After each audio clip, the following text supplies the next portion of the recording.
Thank you very much. Yes.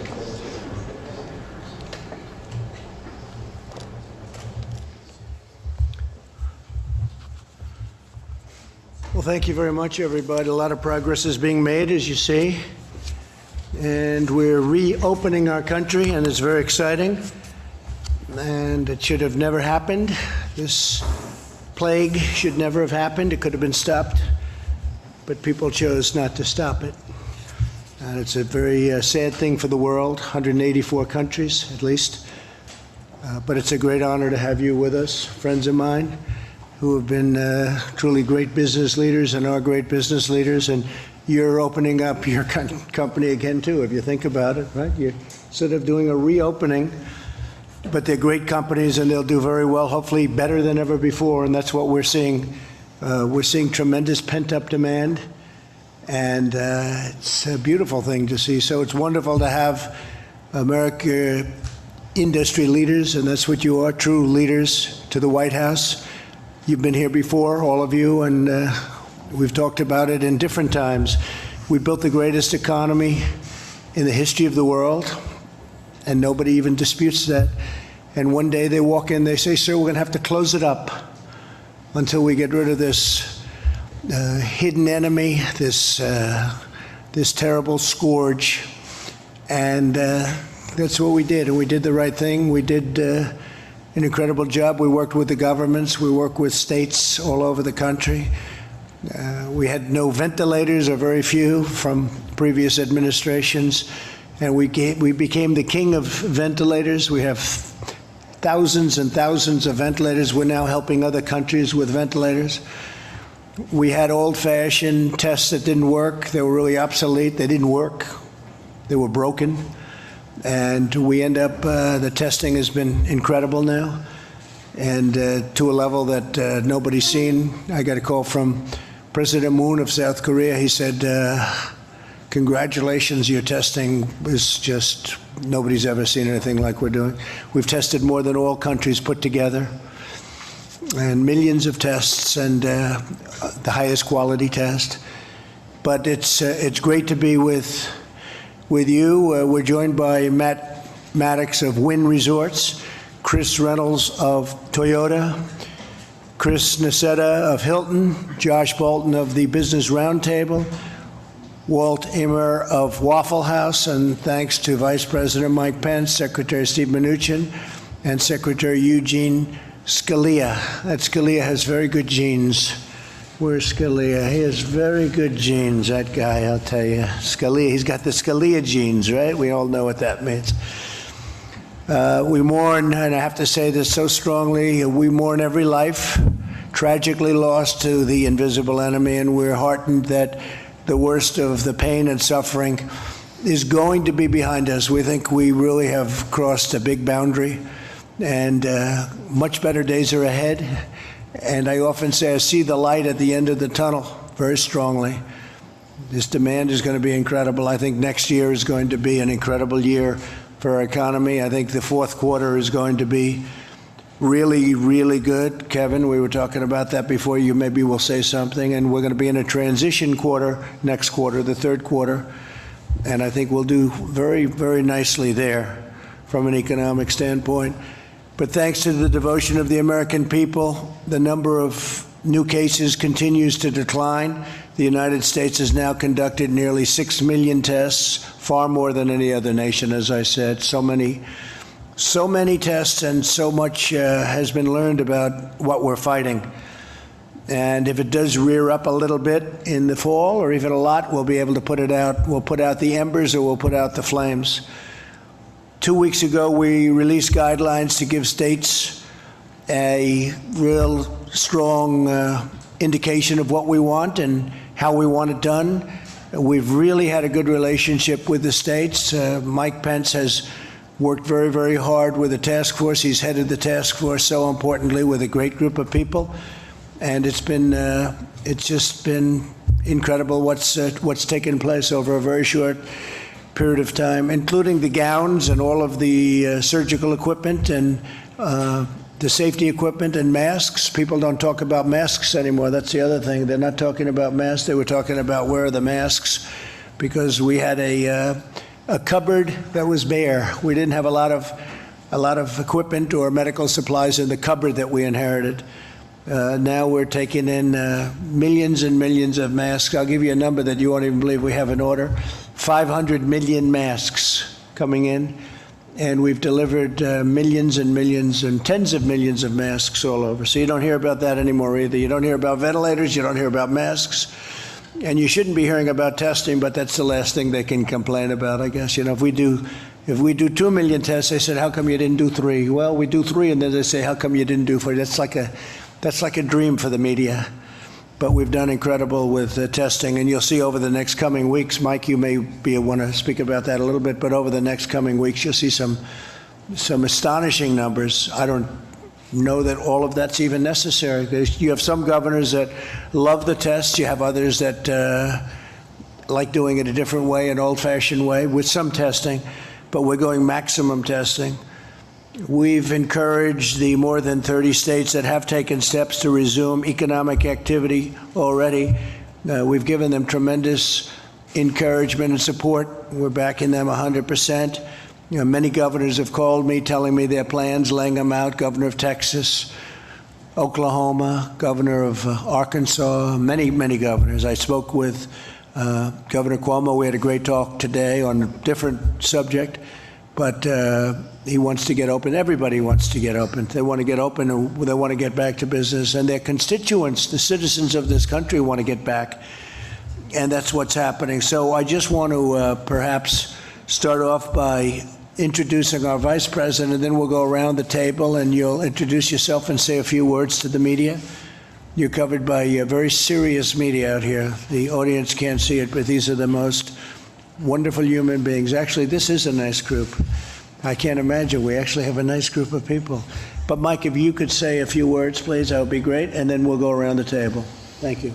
Well, thank you, Mr. President. And I want to thank all the distinguished business leaders who are here, and the literally millions of Americans that are employed at the businesses represented around this table. It's remarkable to think, Mr. President, that before the coronavirus epidemic came ashore, we had seen extraordinary growth in the American economy, not just the stock market setting records, millions of new jobs, more Americans working than ever before. But in January, when you stood up the White House Coronavirus Task Force, you said we had one mission, and that was to save lives and to make sure that that the healthcare providers in America would be able to render the level of care to any American struggling with the coronavirus that we would want our own family members to have. And thanks to your leadership, thanks to the partnership that we forged with states across the country, working with local health officials, Mr. President, as you said yesterday, we have light at the end of the tunnel. We really are encouraged by the progress in even the hot spots around the country. Cases are leveling off, and in some areas going down. Hospitalizations are declining, even in the greater New York City area. That's a testament to the American people, to the way the American people now nearly 45 days ago embraced the guidelines to slow the spread. And as we come to the end of this mitigation period, states across the country have all embraced those same mitigation and social distancing efforts. The American people have put them into practice. We've saved lives, we've protected the vulnerable, we've preserved our healthcare system, and we're well on our way to healing our land. As you mentioned, testing will be a part of how we move to the next stage. It was just on the 16th that you laid out a plan for opening up America again. And as we sit here today, I'm informed that 35 states have already released formal opening plans, many of which are consulting directly with our team here in the administration, and we're going to continue to work with all of them. Testing is a major part of it, and I can assure you, Mr. President, and the American people that we'll continue to scale testing across the country. We're doing more than 1 million tests a week now, 5.8 million tests total. We expect by next month very quickly to be at a capacity to do more than 2 million tests a week. We laid out our blueprint for testing, and as I heard again today on a conference call with America's governors in agricultural states, there's great enthusiasm for the blueprint for testing that you unveiled earlier this week, and we'll be surging supplies and resources and reagents into the states to support that increased testing. But we know that ultimately we've got to find a way to help America get back to work, and having the opportunity to hear from these business leaders about best practices that businesses are considering, whether they be restaurants like Waffle House or major corporations and hotels. We welcome that. We look forward to partnering with you, as the President said. America works when America is working, and we're absolutely committed, as soon as it is safe and responsible to do so, to partner with governors across the country, partner with businesses across the country, and open up America again. So thank you, Mr. President. Thank you very much, Mike. And just before we go around, Puritan Medical Supplies, a wonderful company, will produce 40 million additional swabs per month starting in May. Now, they've opened up a very big process, and that was funding authorized by the Defense Production Act. So that'll help the states. And again, we're there to help the states. A lot of states can buy their own swabs. It's not that big a deal, but we're here to help them. We want them to be successful. We had, as you know, the governor of Louisiana in today, and we told that story, which has been a really great story. And we had the governor of Florida in yesterday, and that was a great story. These were just incredible what's been happening. So maybe we'll start with my left, and Chris, you want to take it and tell them about you. I know a lot about your company, but maybe a lot of people don't.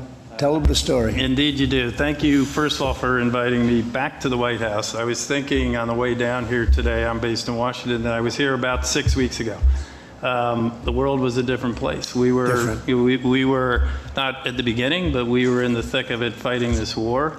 And we've come a long way. We've made tremendous progress thanks to your leadership and the leadership of the administration that's represented around this table and otherwise. So thank you for that. We are very supportive as an industry and certainly as a company on reopening America. We think it's critical that that happen. The guidelines that you and the administration have outlined, we are incredibly supportive of opening in a safe and healthy way, which you and Vice President Pence just described. We have been trying at Hilton and as an industry to be part of the solution throughout. So in the middle of the crux of the crisis, when first responders were unable to get housing, even though our industry and our company has its share of problems, we provided with American Express 1 million rooms free of charge to first responders. Those rooms are still being provided to first responders as they fight the war. But now as we think about, and I spend my time predominantly on the reopening of our business, what we realize is that people do want to get out. They want safety. They want to be doing it in a way that is safe. They want to feel good about it, but they want to get out. They want to visit their family, their friends, their loved ones. They ultimately want to get around the country and do business again. And in order to do that, they want to feel safe. So all the work that you all are doing is obviously, as an administration in the states, is critical. What we're trying to do in our part is develop the best health and hygiene standards that exist. So when they stay in our hotels, they feel safe. So what we launched just this week was in a partnership with Lysol, one of the most respected brands with some of the best scientists on cleanliness and killing germs, and the Mayo Clinic, one of the most reputable health organizations in the world. We have developed and are working on the absolute best protocols so that when people come into our hotels, the rooms have been cleaned, they've been sealed, the public spaces have, and that they can feel safe and secure in that environment so they can get out and see the people they want to see and see this great country again like they used to. We've also been trying to work with the industry, and industry, to their credit, is trying to mobilize to create a consistent set of standards so that this isn't just Hilton. The whole industry, would have a set of health and hygiene standards that would make people comfortable. We will be sharing it with the administration, sharing it with governors already to try and create a standard. We stand ready as Hilton, and we stand ready as an industry to help get America open and moving again. That's great. Thank you very much. Great company, and you'll have it up and running again very soon. I know you very well, and you're going to do a great job reopening. We're reopening Hilton, and we're reopening our nation. A lot of companies are very excited right now. Steve, do you want to say just a couple of words about where we are with the different things, please? Well, I think, thank you, Mr. President, Mr. Vice President. It's great to see these companies here today. It's great to see the reopening. I think we're making an enormous amount of progress. Yesterday, we met with small businesses that we saw the benefit of the programs. Today, we're meeting with big businesses. I was particularly pleased to hear from Chris. He's been able to access the capital markets. Just the announcement of our facilities with the Federal Reserve created liquidity so that public companies could access the capital markets and not need to come to the governments for support. Thank you. Thank you very much. Please, how you doing? I'm doing great. Thank you, Mr. President. I'm Walt Amer with Waffle House in Atlanta, Georgia. It's an honor to be here today. Thank you for including me, probably a well-dressed cook and dishwasher. I don't know about big companies, but we're happy to be included. And thank you too, Mr. Vice President, for all of your support. I am here representing our industry, I believe, and in large part the independent restaurant companies of America that are out here that have helped create the fabric of our country with the restaurants that they've put in our communities and the connections they have to the communities. And we, in a small way, feel like we are a part of that. We did have the opportunity this week in the state of Georgia and the state of Tennessee to open up some of our dining rooms to dine-in customers again. And it was very welcomed by our people. It was welcomed by our customers. Our customers are ready to see some sign of progress that we are beginning to move forward. We've done it in a safe way. We have followed all of the guidelines, your guidelines, the CDC guidelines, and how to make that happen. But what we believe when we started out on this journey, we said we really have several goals. And the first goal was we wanted it to be a safe environment for our customers and for our associates. And our second goal was to create financial safety for our workforce. And I wanted to thank you personally on behalf of our workforce, for all of the stimulus funds that have gone directly to the workforce of America. It is making a difference. It has made a difference. It is keeping the economic engine turning ever so slowly right now, but it is helping keep people put food on their table and a roof over their heads. So on behalf of our workforce, I thank you for that. As we got into this, we felt like we needed to make a lot of adjustments coming in. One of the great things about a restaurant and the entire restaurant community, the restaurants are the second largest private employer in the country. And there is 1 million restaurants out there. And probably no other industry has been hit as hard from a revenue standpoint or a layoff and furlough standpoint. But restaurants, if you think about it. What's number one? What's number one? Healthcare is my understanding. Really? Good. Yeah, private employers. I assume you guys are number one overall. But so, you know, restaurants have a unique opportunity to help lead us out of this. And the reason for that, in my opinion, is that we have been practicing safe food handling for years. The safety of our guests has always been paramount. So what we have done is we've taken a workforce that is trained to do that and added more sanitation practices to it, more touch points, more social distancing as you have prescribed and the CDC has prescribed. And we have basically turned our restaurants into the ability pretty much at half capacity to seat guests in our restaurant, and it's given us an opportunity to get the wheels of the economy, our engine turning a little bit, because the next thing we want to make sure is we protect the jobs for the people that work for us and the people in our industry. So we're very appreciative. I did want to say that ever since my daughter was young, she every time she saw the WH on the TV screen, she thought that stood for Waffle House. So I don't know if you have the trademark for the WH or we do, but we could probably work something out. If I wore my WH tie for you today. This one was here first. And well, we might have to talk then. So, but thank you for including us, and on behalf of all the restaurant operators out there in the country, we appreciate this opportunity to begin the journey to move forward. And thank you very much, Walt. We appreciate it. Chris Reynolds. Chris of Toyota. Yes, Mr. President. Thank you first for inviting us. Thank you, Mr. Vice President, and giving us an opportunity to share how Toyota is working within the American automotive industry to return to work safely, to reopen America safely. We announced on March 18 that we were suspending production due to the awful scourge of the coronavirus. On March 19, we started to plan to reopen. We started right away. And just to give you some quick background on Toyota, we've been here in the U.S. for over 60 years, 1,500 dealers, 1.2 million units of cars and trucks manufactured last year, 475,000 people employed, including a great number in the state of Indiana, from where our Vice President is from.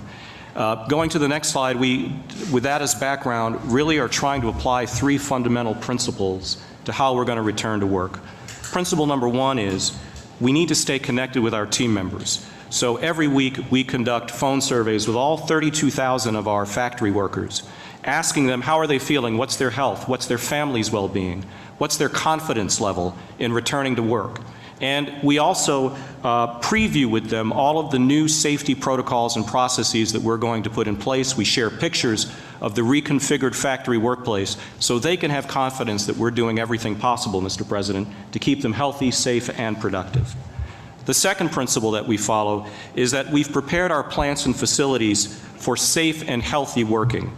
So, like many here, we're engaging in marked off areas that require social distancing, the provision of masks and face shields where appropriate, daily temperature screening, as well as a daily app-based questionnaire that before you come into work asks you, how are you feeling today? Do you have any symptoms? So that we can try and manage and contain the virus. And we're using best practices not only from your own Center for Disease Control, Mr. President, but also from around the world to try and increase the safety and health of our team members as they produce. And then the third principle is we're not date-driven, we're data-driven. So our current plan is to open on May 11. It'll be a slow, gradual opening of our plants around the country, but we're flexible. Every plant will be different. We'll have staggered shifts. We'll do many other things to comply with the Centers for Disease Control guidelines. And our goal is to prioritize team member and health. Mr. President, one final point. We all know that our team members live in communities. It's not just the workforce that they're in communities. So what Toyota has done is it's tried to support the communities in which our team members live, including manufacturing 500,000 face shields just since the start of this crisis to distribute to healthcare centers, nursing homes, first responders around the country so that our team members can feel that we're also part of the community. And we've also put together, just released yesterday, a community service announcement aimed at those communities of color that have been particularly impacted by the lethal nature of this virus. This announcement includes celebrities encouraging everyone to engage in safe practices promoted by the Centers for Disease Control. So we think it's a holistic process. We think it's also a process that requires commitment, and thank you for the commitment that your administration has demonstrated. We're going to get through this as a family, Mr. President. Thank you. So, Chris, what's Toyota doing in Japan? Are they open? Are they semi-open? What's happening in Japan? Mr. President, in Japan, the situation varies prefecture by prefecture. It depends on the plant. Some facilities are operating, some are not, and that's really a function of both the situation on the ground in a given prefecture like our state, or it's a function of demand. So it varies, sir. Well, great job. You're going to have a great Olympics next year, too, by the way. Thank you, Mr. President. Really great Olympics. Thank you very much. Matt Maddox, please. Wynn Resorts. Hi, yes. Thank you, Mr. President. First, I'd like to echo what you're saying about testing and testing capacity. We have seen a real expansion in testing capacity in Las Vegas, so much so that our university hospital is going from a couple hundred tests a day to 10,000 tests a day. They don't have enough people to test. So I signed a deal with them to allow all Wynn employees to get tests anytime for free, and they're going to set up on-site testing. So that's moving forward. We also, during this time, decided to pay all 15,000 of our employees, from housekeepers to head of sales. Right. And we did that because I thought that could help accelerate the economy. So as an example, we took our call center, and we've had our call center team up with the health district to become contact tracers. We tripled the amount of contact tracing ability on us for our state to get that moving. Great. And we published a 23-page plan for the whole world to see 10 days ago that lays out exactly what we think a strip opening would look like. We have thermal cameras at our entrances. We have company-supplied PPE. We have just about every UV technology that you can think of for disinfectant. So we're ready, and I'm encouraging our state that we need to begin a phased approach and get back to business. So, Matt, when do you think the Las Vegas Strip will be opening? Do you have any idea? So the plan that I put forward to the state is this week, let's start phase one, golf course, tennis courts, small restaurants, small retails, nail salons, et cetera, with social distancing in place.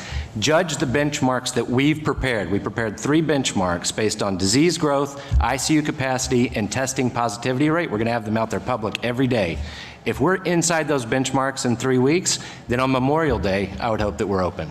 And you have a lot of excess testing capacity. That's great. We do. Others have said that too. We do. Ron DeSantis said it yesterday. So all 12,000 of our employees in Las Vegas can now go get a test. That's fantastic. Thank you very much. Great Sure. job.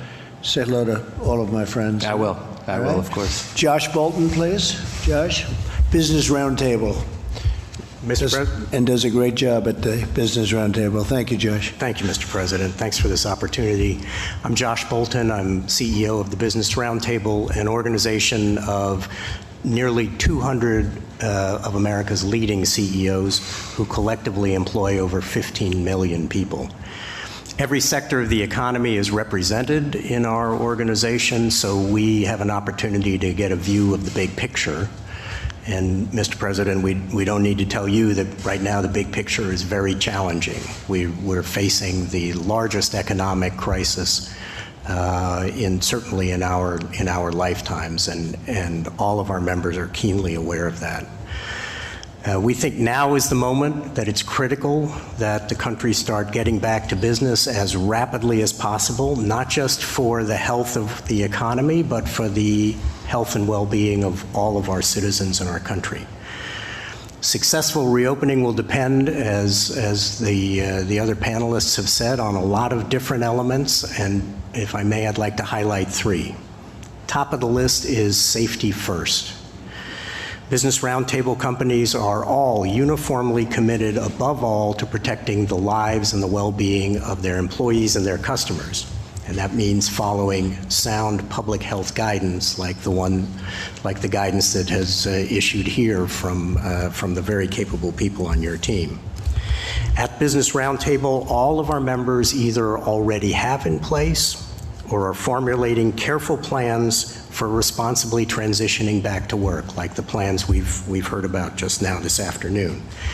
They're devising new measures around personal protective equipment, cleaning procedures, virus screening, ongoing social distancing in the workplace, all of the things that you know about, and they all seem to be excellent plans.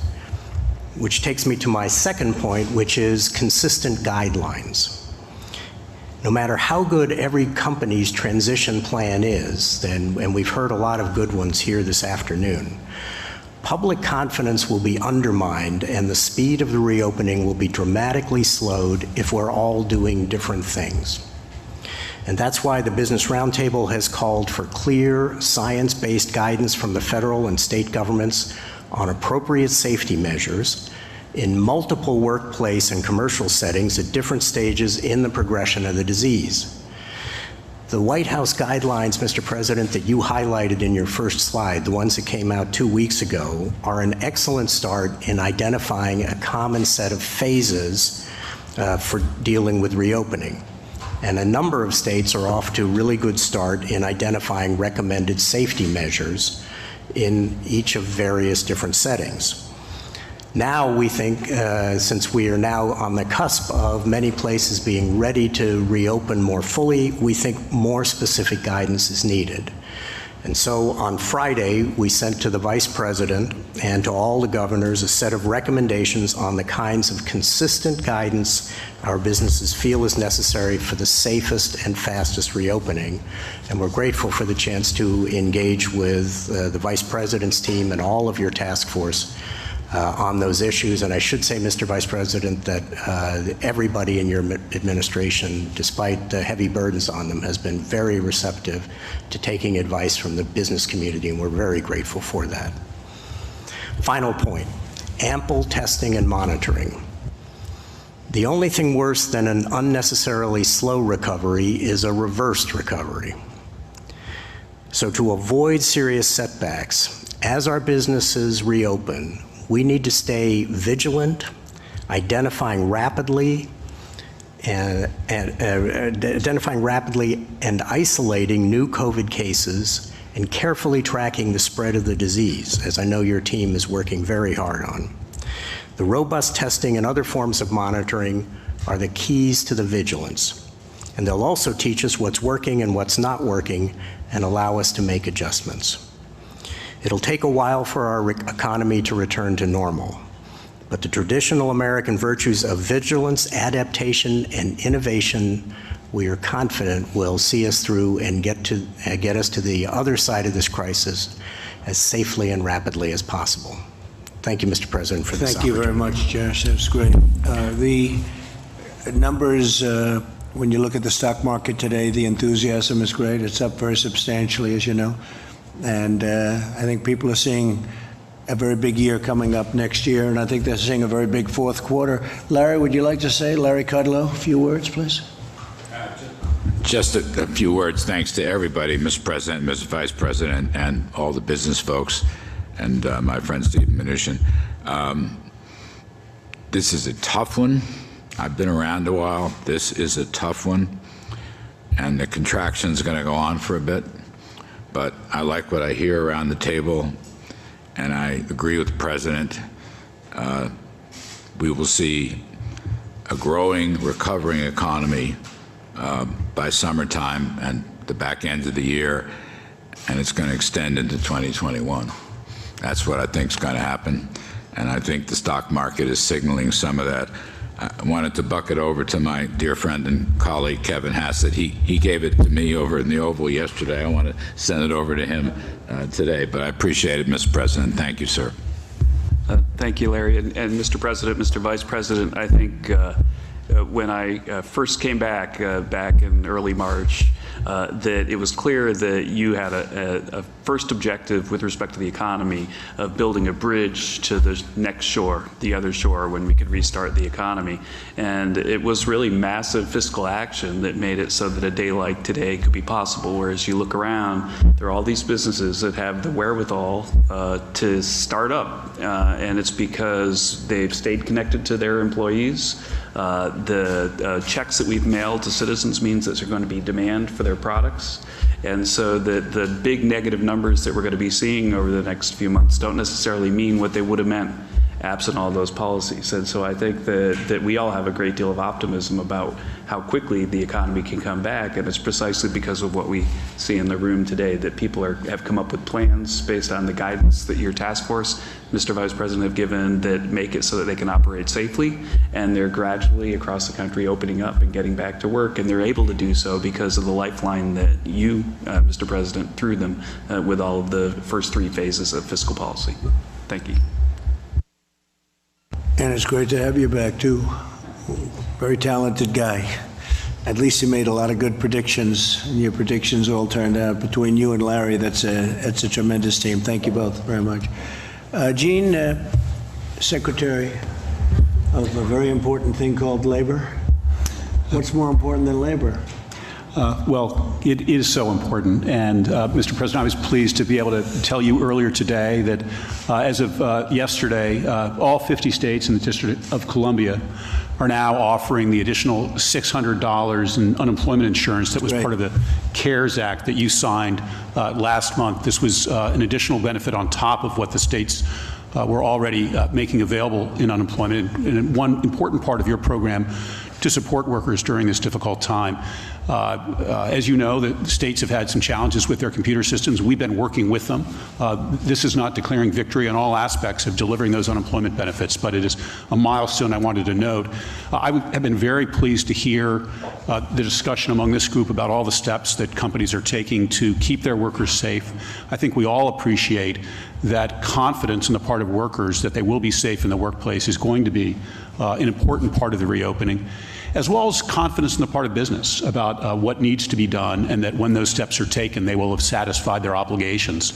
We at the Labor Department have been working carefully in conjunction with the CDC to provide guidance for a variety of different workplaces so that employers and companies know what needs to be done, and employees know as well. And we'll continue to do that. We're also receiving complaints from workers who worry about safe work conditions, or that they might have experienced some adverse action for raising safety concerns, and we'll look into those, and we have the tools that we need from an enforcement perspective if workers' rights aren't respected. But I'm so heartened to hear the steps that businesses want to take and are taking to support their workers. Just a last observation, Mr. President. As you and the Vice President said, just weeks ago, we were enjoying such an extraordinary economy, and there were reasons for that. There were policies that you put in place, lower taxes, deregulation, that were vital to what we enjoyed before. Right now, we're in a period of very important government intervention. We need that. But as we look forward to the department, I think it will be important to remember as well the limits of government, and that the single best thing for workers is a vibrant economy, and that often comes from allowing free markets and free people to go about their business. We'll keep that in mind too. Thank you. Okay. Any questions for our panelists, please? Yeah, please. This could be a question for any of the business leaders, but there are polls that show that Americans say, the vast majority of Americans say, that once they're allowed to go back to restaurants, hotels, places like that, that they won't because they don't feel safe. So are you worried that until there is a vaccine, people really won't come back to some of these businesses?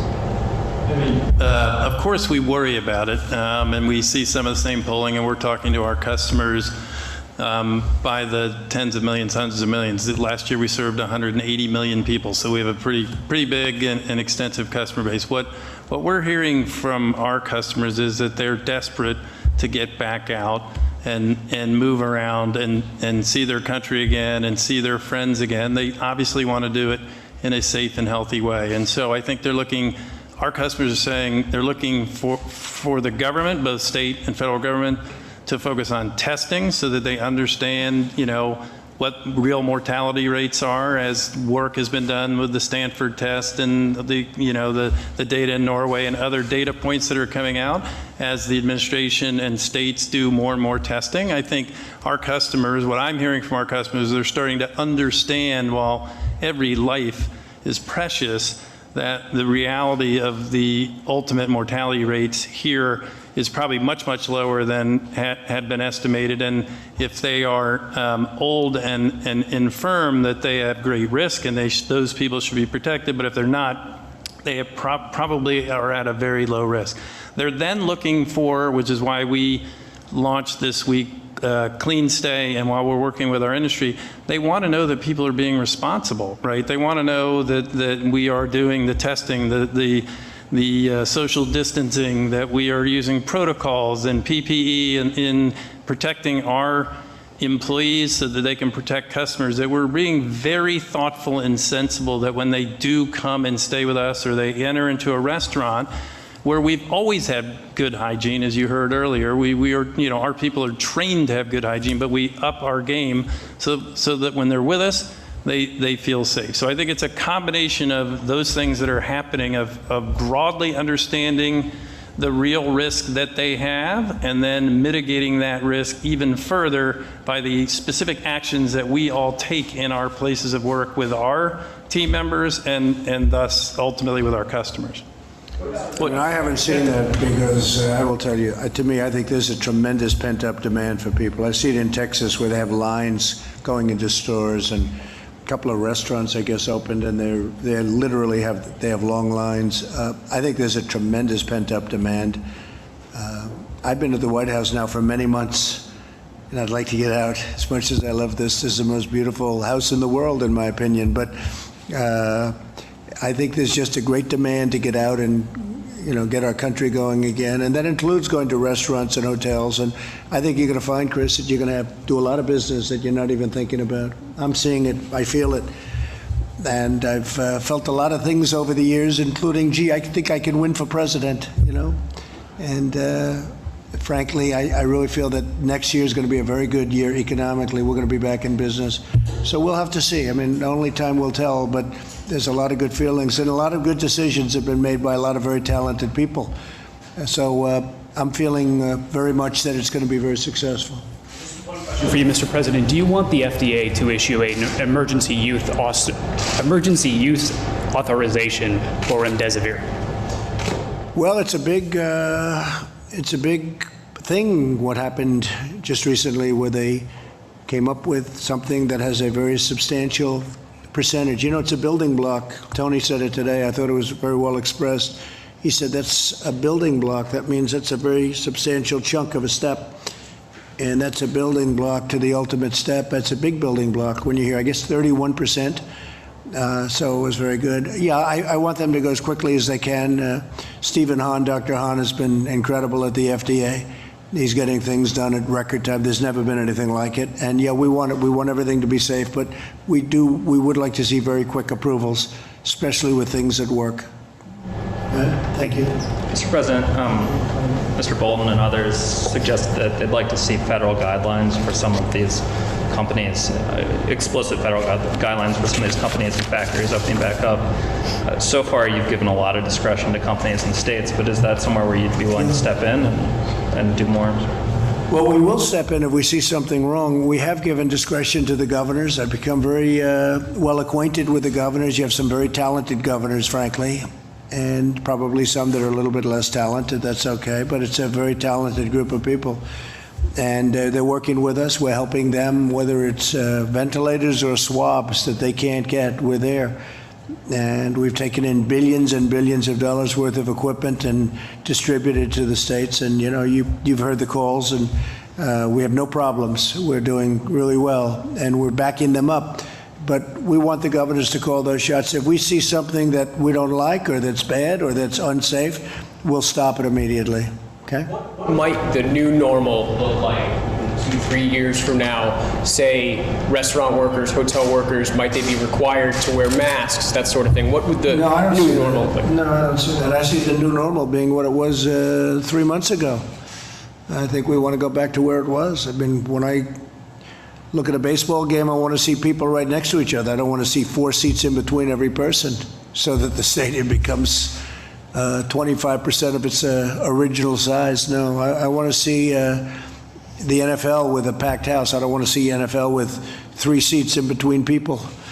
No, I want to go back to where it was. That's where we're going to be. Look, this thing will pass. And when it passes, that'll be a great achievement. And we've done a very good job. It's far too many people, needlessly, because it could have been stopped at the point of origin. And somehow we weren't helped by whether it's World Health Organization or China, whoever. We weren't, they didn't do what should have been done. Very sad, actually, for the whole world. It's a very sad thing. It's a very, very sad event. It's a war against the invisible enemy, and we're now on the other side, and I think what I want to see is I want to see where it was. And I think we have a chance to have an incredible year next year.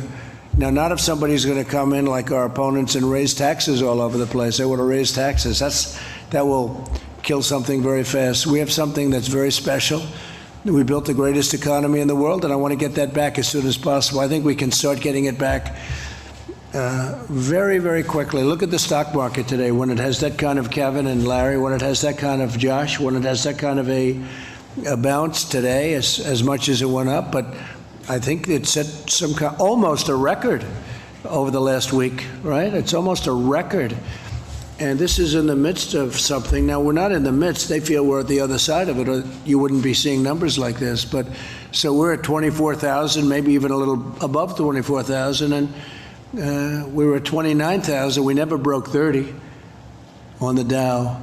So that's tremendous. But what it really does, you have a lot of very smart people. That means that they're looking to the future, number one. And I look at it as jobs. I also look at it as sort of guidance. It's a guidance in a sense. It's the stock market. Who would think you could have a stock market at 24,000 after we've gone through the worst pandemic since 1917? That's over 100 years.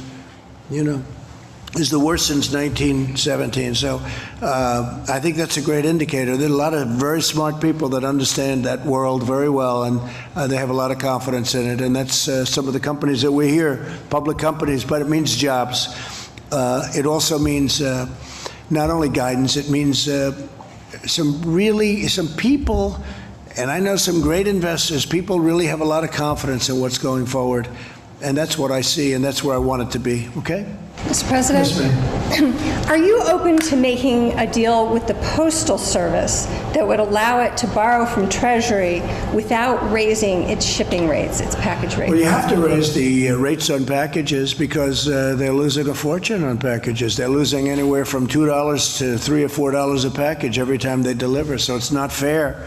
And it's not fair to the people that work at the Postal Service. You have some of these companies, the internet retail, you look at that, and they drop millions of packages on the post office. The post office delivers a package, and every time they deliver a package, they lose from $2 to $5 a package.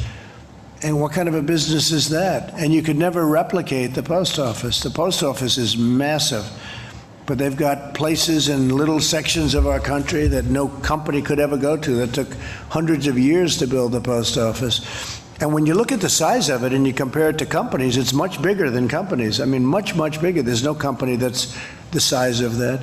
No, we want to stabilize the post office, and the way you do that is these companies are going to have to pay more, not the people. We're not looking for the people, but the companies are going to have to pay a percentage of that loss. You can't do that. The government shouldn't have to do it. I think the post office could, wouldn't it be great if it could, after so many decades, break even? But we're making a lot of people rich and a lot of companies rich by subsidizing these companies. On top of that, they don't pay the same taxes as a retail store. It's very unfair to the retailers. You look at these stores, the retail stores are being just clobbered. And there are so many disadvantages. But no, when we deliver a package at the post office, every package it delivers, they lose a lot of money. And that's not fair. Those companies should pay for it. Steve? The President, over a year ago, asked us to chair a postal task force to look at restructuring. A year ago, we didn't have any Board of Governors. We now have a Board of Governors that's overseeing it. They're conducting a search. We look forward to hearing the results of the new postmaster, and we think this is a business, and the people at the post office will have a terrific opportunity. And we're protecting our post office, by the way, and we always will. But we want our post office to be successful. We don't want it to be a laughing stock and a stupidly run organization the way it's been for so many decades now. It's ridiculous. And then we make other people rich. We make other people rich because we're willing to deliver packages at a fraction of the cost, so other people gain by it. And by the way, and you're hurting a lot of other people because you're hurting retailers. You look at stores where the stores they have to pay rent and taxes and all sorts of things that these companies don't have to pay. So it's not a fair situation. We want to take care of our taxpayers, and we want to take care of, very, very importantly, the people that work at the post office. Yes, please. Mr. President, if there is another round of aid for the states and communities, are you going to try to restrict that aid from going to sanctuary cities and states? I don't think you should have sanctuary cities if they get that kind of aid. You know, if you're going to get aid to the cities and states for the kind of numbers you're talking about, billions of dollars, I don't think you should have sanctuary cities. And by the way, the people that have sanctuary cities, they don't like it. I think politicians like it a lot more. I go to California, I go to lots of different places, and I have people with a very liberal bent saying they don't like sanctuary cities. They don't want criminals to be in sanctuary. They want security. They want safety, and you know they want borders too. They don't want people pouring across into our country. And you know, I was there a long time ago. The wall is is up to 175 miles built now, and the numbers are incredibly good because all of that 175 miles, nobody comes through. Nobody even comes close to coming through, unless you have a climber of Mount Everest. But even they don't. It's not even easy for them, Josh. So it's been good. But very important for you. We want our farmers to be able to get the help, and we work it so it's actually easier for them to get in. You know, they've been taking some people that they've had for years and years that come with the crops and everything else, and that really have been great for the farmers. And we want that to continue and actually continue at an easier pace. We're working it so it comes in, so that kind of help can come in even easier, which I think you have to tell your people. Could I just follow up and ask explicitly, will you seek to prevent that next round of aid from going to sanctuary states and cities? Well, number one, we shouldn't have to pay anything anyway, because all they do is make it very hard for law enforcement. So that's number one. But I think in the bigger picture, I don't see helping cities and states if they're going to be sanctuary, because all sanctuary means to me is it's protecting a lot of criminals and others, many people, but there are criminals. And, you know, you write about it all the time. I see stories every day where somebody's being totally protected. ICE can't get to them. Law enforcement can't get to them. You look at law enforcement hates sanctuary cities. We want a safe country. We don't want people that are criminals and criminals from other countries in many cases protected, and you can't get to them. And then we're supposed to make massive payments to those states to bail out what they've done wrong over a 25-year period. So we'll see. That'll be a subject that will be discussed, certainly, sanctuary cities. I think maybe it was brought up yesterday, and I made the statement, and people were surprised to hear it, but they shouldn't be surprised. Okay? Thank you. Mr. President, when would you like the country to fully be reopened to the way it was before, as you mentioned? Well, we talked about it, and very strongly Josh mentioned safety. Have to have safety. But at the same time, people want this country open. The people here want it open. And there is a danger to too much being confined to a house or an apartment or wherever you live. You can't, we got to start moving along. And with all of the testing we're doing, with all of the things we're doing, you can do this now. And governors are actually, a lot of pressure is being put on governors right now by the people in their states. They want to get it open, and that's what you want. That's what we all want.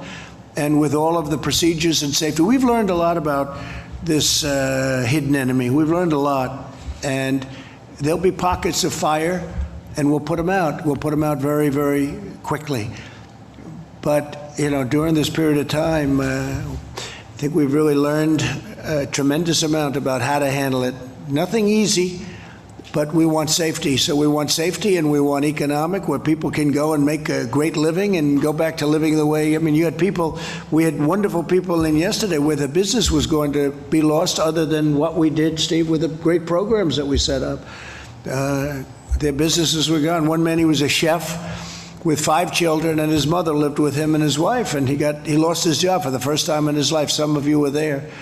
And you had others that were equally so. It's pretty amazing. I thought it was pretty amazing display of what we've done to help a lot of people. And you have millions of people like that, millions that have been helped where they wouldn't have a job right now, and where the small business would have closed. Now, these are big businesses, but the small businesses would have closed. And I think it's great when WIN, which is a terrific group of people, but when Matt says that, we're supporting all of the people, I know what that is. That's a big, you have practically a full staff, and you have no income. That's a big thing. That's a great thing. I hope you're rewarded for that. Thank you. Thank you very much. No, it's a tremendous thing. Is there a target date? Well, yeah, its target date is as soon as possible. Some states are already open. I mean, they're opening up rapidly. We have a number of them opening up on Monday. We have a number of them opening up sooner than that, as you know, or at least partially opening. Some of them even even with a very strong bent toward opening, they're opening up where they'll open a certain amount here, restaurants at 25%, then going to 50%, then ultimately we want to be back to where we're 100%. We don't want. I had one restaurant owner come up to me and said, "Sir, I'm going to be opening up, but if I distance too much, I have 50% of the restaurant I had." I said, "And you'll also have a worse atmosphere."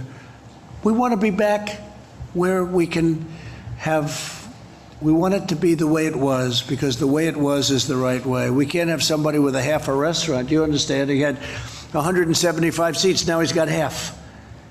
That's not going to pay the rent or whatever. Same thing with an owner. I was on the phone with the commissioners and some of the owners of sports, of big-time sports, and he was talking almost like he was going to have 2 or 3 seats in between everybody that was there. And I said, you're not going to have to do that for that long. You're going to be back. He said, really? Oh, really? He was like, I don't want people to get used to this, because this virus is going to be gone. And when it's gone, you want to get back to normal. You're not going to have a stadium that's 30% the size of what it was 3 months ago. If I watch Alabama play LSU, I don't want to see 20,000 people instead of 120,000 people. We want it to be the way it was. Now, we've got to wait till it's gone, and it will be gone, and we've done a lot to get rid of it. But we want to open our country. The people want this country open. So this 100% scenario you're laying out, going back to the way it was, is that before the vaccine or after the vaccine? So a lot of progress is being made on a vaccine, but you never know, right? You never know. With SARS, they didn't come up with a vaccine, and sometimes they don't, and sometimes they do. I will say this, I don't think there was the same effort, because a lot of people don't know what SARS is, and some people do.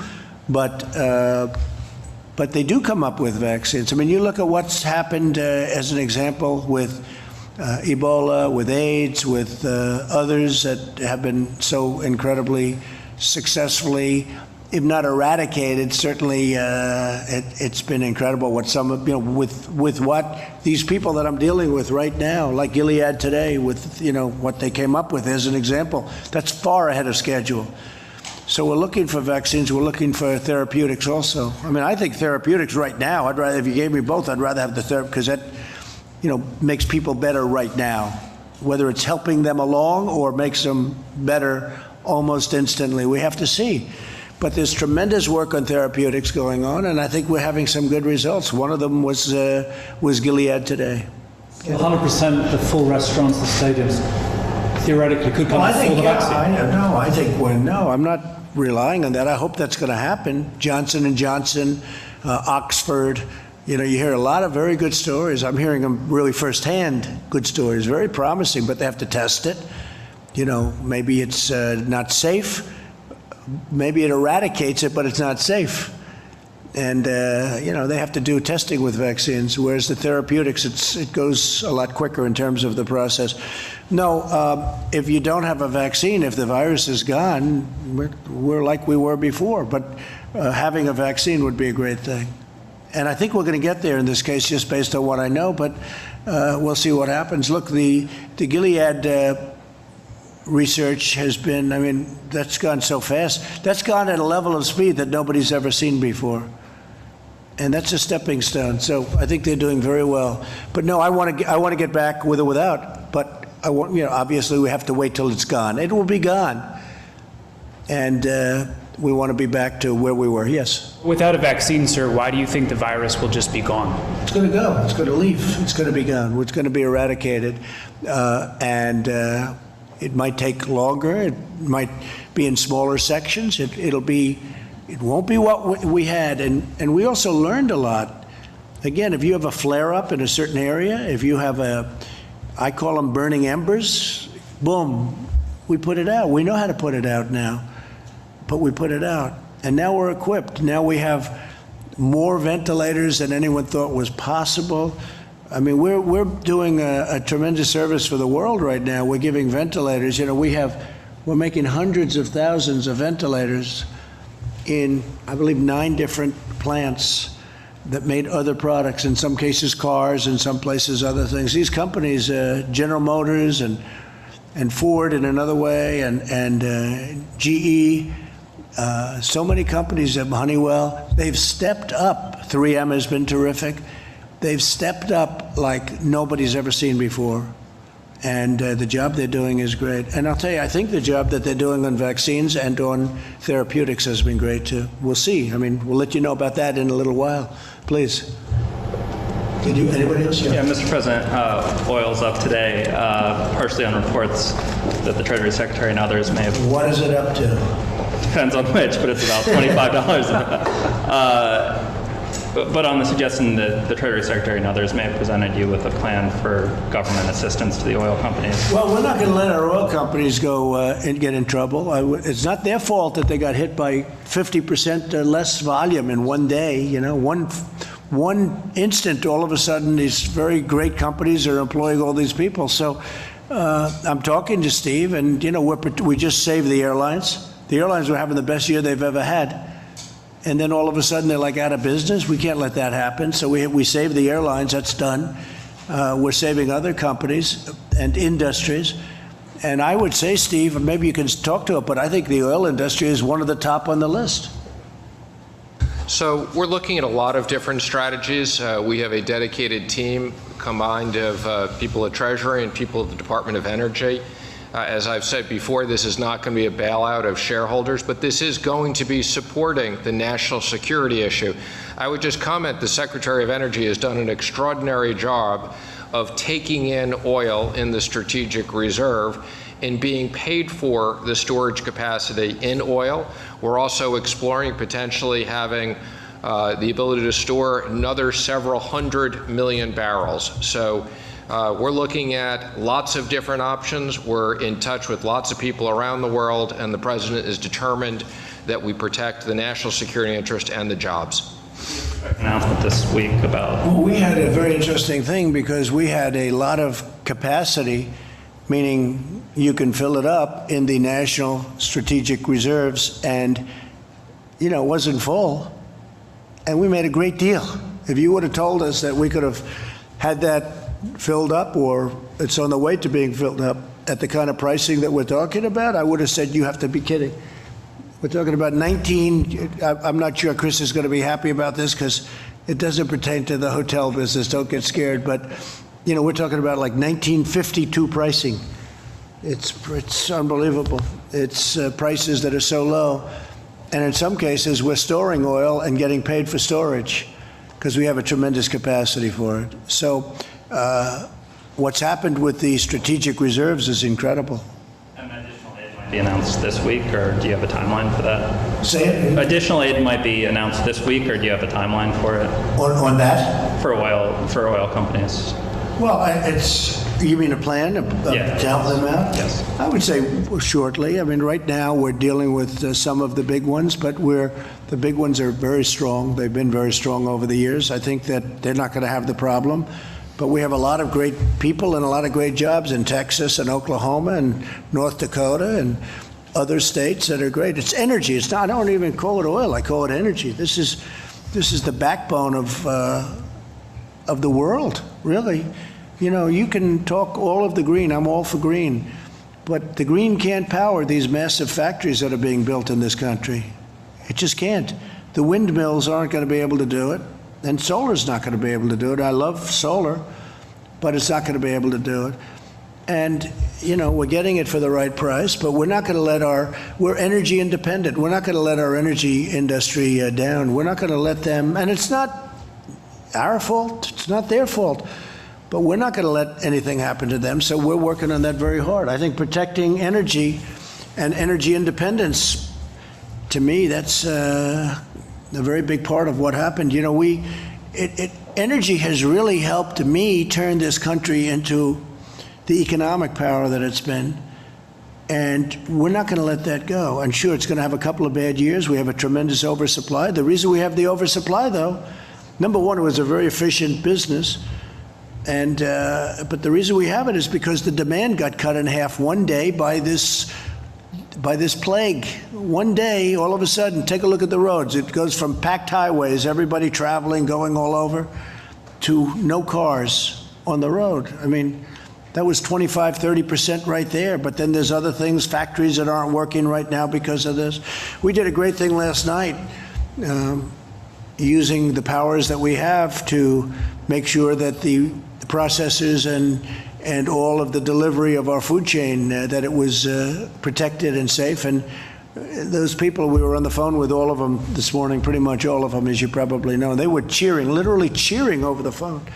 We did some good moves, not money moves so much as common sense moves, because they were being hurt by stupidity, and we have them really back online. So I think that we put out, that's called burning embers too. We put out a fire, so there'll be plenty of meat and pork and everything that you want. Yeah. And Mr. President, you said you were anxious to get out of the White House. Might we see some travel in the next week or so? I think so. I think I'm going to Arizona next week, and we look forward to that. And I'm going to, I hope, Ohio very soon. And we're going to start to move around, and hopefully in the not too distant future, we'll have some massive rallies and people will be sitting next to each other. I can't imagine a rally where you have every fourth seat full, every 6 seats are empty for every one that you have full. That wouldn't look too good. No, I hope that we're going to be able to do some good old-fashioned 25,000 person rallies where everyone's going wild because they love our country. Okay? Do you expect that to happen? Well, I'm going to Arizona, and that's a little bit different. That's having to do with industry, because it's too soon for the big everybody get together and stand next to each other crowds. But that'll be next week. I don't know. It'll depend. It also depends on states. You have different states. Some states are really in great shape now, and some states will be in great shape. But a lot of progress has been made. A lot of progress has been made. It's pretty incredible. Even if you look in New York, I spoke with Governor Cuomo at length today, and they're on that other side of the curve, a lot less. It's been hit very hard. It's New York, and you probably would expect that. But they're on the other side of that curve. The bed usage and the people coming to hospitals is way down, much lower than it was. So a lot of very positive signs are happening. Okay. So, President, do you expect to be able to hold rallies before the election? Do you think I hope so. Look, we have a tremendous pent-up demand. They love what we're doing. They don't want to have taxes raised. They don't want to have stupid things happening. They like the trade deals. We've made great trade deals. I mean, the greatest trade deals ever made in this country. And that's what they want. And we have a lot of them that were lined up and ready to be done. Right, Kevin? We have deals that were lined up with countries ready to be done that were so good for our country, so good for our workers.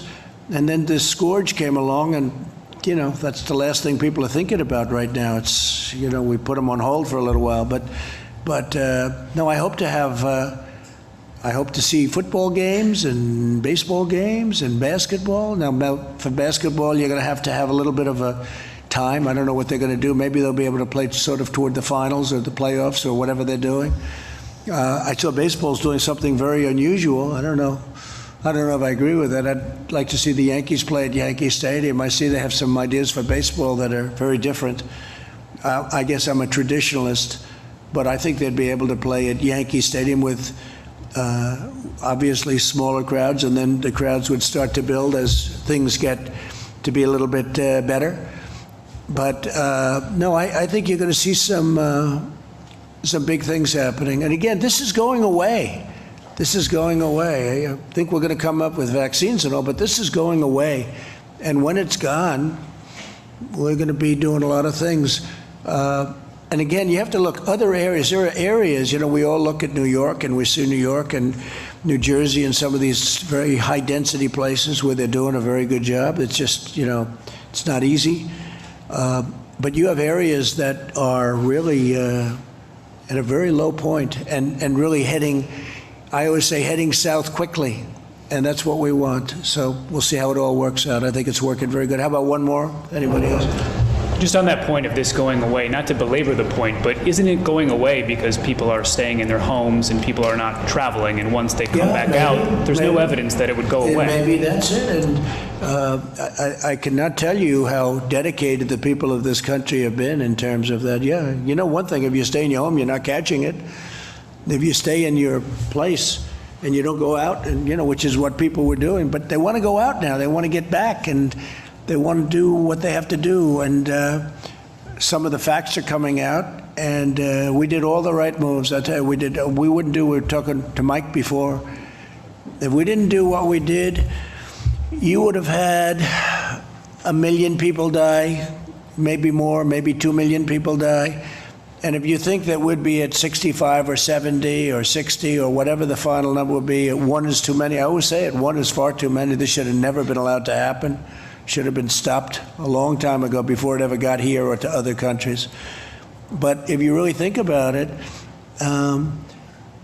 you could have had, I take a look at Elmhurst Hospital, or I take a look at some of these places that I know growing up in Queens, and I know Elmhurst Hospital, I know these places very well, like the back of my hand, and you'd see body bags lying all over the hallways and outside and going into refrigerated trucks. And multiply that number by 10 or 20, if we didn't do what we did, it wouldn't be acceptable, it wouldn't be sustainable.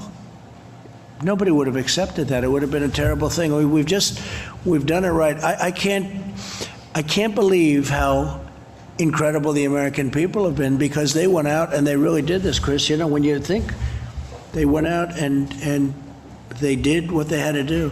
You know, every once in a while a country like Sweden will be thrown out, or Brazil.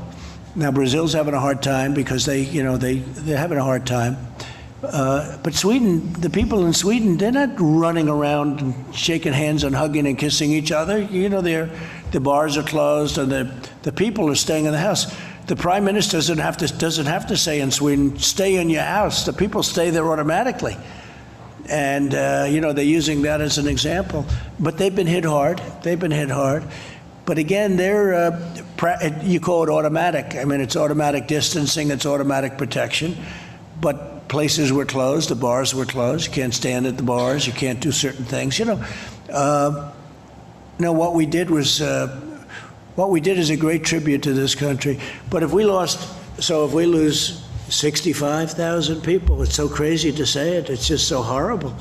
But if we lose 65,000 people, and instead of that going the other route, we would have lost 1 million or 1.5 million or 2 million, it's possible. It's possible that you lost more. But could you imagine, look how horrible it is to lose 65 and then multiply that times many, many times. That would not be sustainable. So I think with all of that, I want to just thank everybody, and I want to thank these business folks are just tremendously talented people. People have no idea how talented they are, the job they do, and we're getting our way back, and we're getting our way back, I think, much faster than people think, and I think it's going to be a much more successful launch than anybody would have thought. I really think next year is going to be a tremendous year, and I think the fourth quarter is going to be, Larry, I think the fourth quarter is going to be fantastic. I can feel it. I feel great. Thank you. Yeah, I can feel the demand. It's going to be really fantastic. Thank you very much, everybody. Thank you.